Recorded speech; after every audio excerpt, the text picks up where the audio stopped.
포스테코글루 감독은 끝까지 라인을 올렸고 손흥민은 동료들에게 뭔가 이야기했다. 오늘 토트넘 경기를 보면 그들이 여전히 우승 후보임이 손흥민을 통해 드러났다. 그야말로 토트넘 올 시즌 가장 어려운 경기였으며 동시에 팬들을 가장 놀라게 한 경기였습니다. 올 시즌 토트넘이 이렇게 한 번에 다 터질 수 있을까 싶을 정도로 믿을 수 없는 일이 생겼는데요. 하지만 그 와중에서도 손흥민의 활약은 대단했고 이 경기에서 반드시 체크해야 하는 게 있다고 합니다. 패배를 모르던 토트넘이 1패를 당했지만 오히려 이 경기에서 크게 반면교사를 삼아야 할 게 생겼고 경기 중 보여준 손흥민의 행동은 많은 이들을 크게 감동시킨 모습이 등장했는데요. 말 그대로 졌음에도 잘 싸웠으며 앞으로 우승권 경쟁의 희망은 여전하다는 의견이 나왔고 포스테코글루 감독의 축구 철학을 다시 한번 경기를 통해서 제대로 확인한 시간이었고 이것이 시즌 끝까지 토트넘을 예전과는 다르게 치열하게 만들어 줄 것이라는 예상이 나옵니다. 전문가들은 절대 예전의 토트넘이 아니고 손흥민 중심의 토트넘 체제는 굉장한 면이 있다고 전합니다. 경기 후 인터뷰에서 포스테코글루 감독은 모두를 깜짝 놀라게 하는 손흥민 관련 발언도 전했습니다. 우선 경기 초반엔 많은 이들의 머릿속에는 토트넘의 무패 행진을 그릴 수밖에 없는 상황이 연출되었고 심지어 9승 2무를 달성해 2위와 간격을 벌이는 압도적인 차이를 보여줄 걸로 예상했습니다. 특히 전반에 쿨루시에브스키의 골이 들어가고 손흥민의 골이 옵사이드 선언될 때만 하더라도 오늘 토트넘은 무난하게 첼시를 멀티골로 이길 수 있을 것이라는 관측이 앞섰습니다. 손흥민의 폼이 매우 환상적이었기 때문이고 오프사이드였지만 왜 월클인지 보여준 골이었고 종이 한 장 차이로 옵사이드 선언이 되었기 때문에 더욱더 오늘 경기가 쉬워 보이기도 했는데요. 그러나 토트넘이 급격하게 무너져 버리는 데는 채 10분도 걸리지 않아 버렸습니다. 너무 지금까지 분위기가 좋은 탓이었을까 토트넘 선수들은 평소와 달리 매우 흥분했습니다. 홈 경기이고 첼시는 13위 팀인데 토트넘이 평소 흐름대로만 했으면 큰 문제는 없었을 것입니다. 특히 로메로를 비롯해서 우도기의 거친 파울이 지속되면서 뭔 일이 터질 것만 같았고 로메로는 걸렸으면 퇴장의 행동을 했고 다행히 정신없는 가운데 한 번은 넘어갔습니다. 그러나 결국 로메로는 한 번 퇴장의 위기를 넘자마자 또다시 페널박스 안에서 흥분을 했는지 험한 태클에 들어갔으며 이에 퇴장을 당하는 동시에 PK에 헌납을 하는 황당한 장면을 연출했습니다. 다소 과한 판정이었다는 의견도 나왔습니다만 부주장인 로메로가 보여줘서는 안 되는 경기를 보여줬고 그 여파는 너무나 컸습니다. 당장 로메로가 나가자 오늘 좋은 폼이었던 존슨이 곧바로 교체되어 나가버렸으며 다이어가 긴급 투입되면서 말 그대로 토트넘 팬들이 상상하던 최악의 순간이 왔습니다. 오늘 다이어는 잘해주긴 했습니다만 토트넘 팬들은 만약 토트넘의 최악의 상황이 온다면 그것은 다이어가 어쩔 수 없이 투입될 정도로 수비 자원이 모두 소진된 상황일 것이다 라고 했는데요. 특히나 로메로가 한 명 빠져나가자 다른 수비수들에게 부하가 걸리는 것은 당연한 장면이기도 했습니다.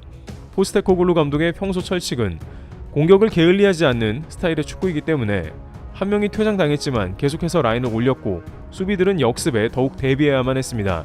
첼시는 수비 라인이 약해진 토트넘을 공략하기 위해서 계속해서 역습을 추구했기 때문입니다.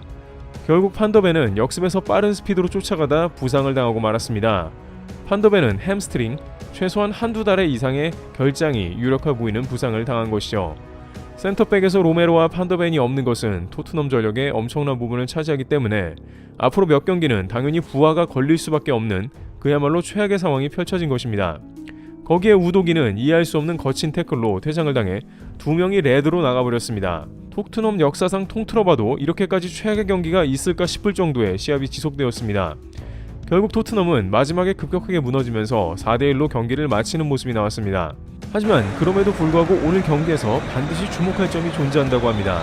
또한 포스테코글루 감독이 왜 손흥민을 중용했고 그의 전술이 먹히고 있는지 드러났다는데요. 우선 첫 번째는 비카리오의 존재감은 결국 토트넘을 최상위권에 머물게 한다는 겁니다. 오늘 토트넘의 MOM은 누가 뭐라고 해도 비카리오인데 환상적인 선방쇼를 선보였습니다. 이는 앞으로 토트넘이 우승은 아니더라도 최소한 챔스권에 들어갈 중요한 요건이라는 겁니다. 지금까지 많은 전문가들은 비카리오가 토트넘의 승리를 최소한 두세 번은 챙겨줬다고 지적했는데요. 오늘 경기를 보면 앞으로 비카리오 때문에 승점을 챙기는 경기가 역시 시즌 끝까지 많아진다는 겁니다. 지난 시즌 맨시티가 아스날에 아슬아슬하게 역전 우승을 했는데 바로 이런 류의 차이가 가른다는 겁니다. 이는 매우 중요한 부분인데 자칫 판더벤의 장기 결장과 로메로 등의 부재 중에서도 결정적 역할을 하게 된다는 거죠. 경기를 보고 캐러건은 비카리오는 완전히 센세이셔널하며 사람들이 스위퍼 키퍼라고 하지만 나는 이런 골키퍼를 본 적조차 없다면서 오늘 비카리오의 활약에 대해 혀를 내둘렀습니다. 그만큼 오늘 비카리오의 선방은 토트넘의 무패 행진 혹은 첼시의 승리보다도 충격적인 장면이었던 겁니다. 두 번째로는 포스테코글루 감독의 공격 지향 축구가 토트넘을 끝까지 지탱시켰다는 중요한 점입니다. 이는 바로 오늘 경기에서 가장 많이 논의된 사안이자 EPL의 주 관심사였는데요. 포스테코글루 감독은 맨시티나 리버풀, 아스날조차 시도하지 않은 라인을 끝까지 올려버렸습니다. 10명에서는 그럴 수도 있지만 9명이 되었어도 라인을 고집하는 플레이를 선보인 것입니다. 경기가 끝난 뒤 많은 팬들은 갑론을박을 주고받으며 첼시 상대로는 라인을 내렸어야 한다 혹은 반대편에선 라인을 올려서 끝까지 재밌는 경기를 봤고 포스테코글루 감독이 대단하다며 토론을 벌였습니다. 하지만 많은 이들은 토트넘이 라인을 올렸고 결국 동점골을 넣을 기회도 있었다는 말도 합니다. 지난 시즌 수비 축구를 구사하던 콘테는 항상 라인을 내리고도 많은 실점을 했기 때문이기도 합니다.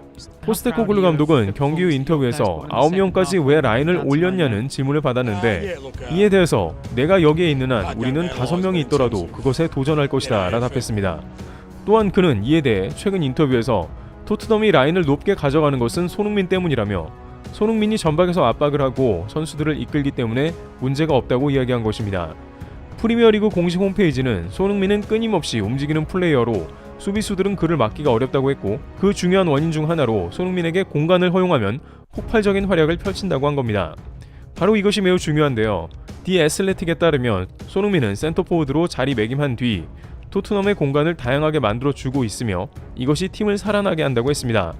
센터포워드로서의 손흥민은 포스테코글루 감독 전술의 핵심인 것은 모두 알고 있는 사실인데 실제 손흥민은 센터포워드에 위치하면서 전방 압박을 하면 손흥민이 앞으로 나오니 공간이 생기며 반대로 손흥민이 라인을 내리면 수비들이 따라오니 뒷공간이 생겨 윙어들이 침투할 수 있습니다. 바로 지난 크리스탈 팰리스전에서도 손흥민의 움직임은 메디슨과 존슨이 움직이게 했으며 그들이 유기적인 플레이를 번갈아가면서 할 수 있었던 주 원인이 손흥민이었다는 것이죠. 손흥민이 주변의 수비수들 4명을 끌고 다니니 선수들에게 공간을 만들어주는 셈입니다. 오늘 경기에서도 9명이 있는 가운데 손흥민은 수비수 5명을 끌었고 골을 거의 넣을 뻔했습니다. 바로 이 점이 올 시즌 토트넘을 관통하는 포스테코글루 감독의 손탑 전술입니다.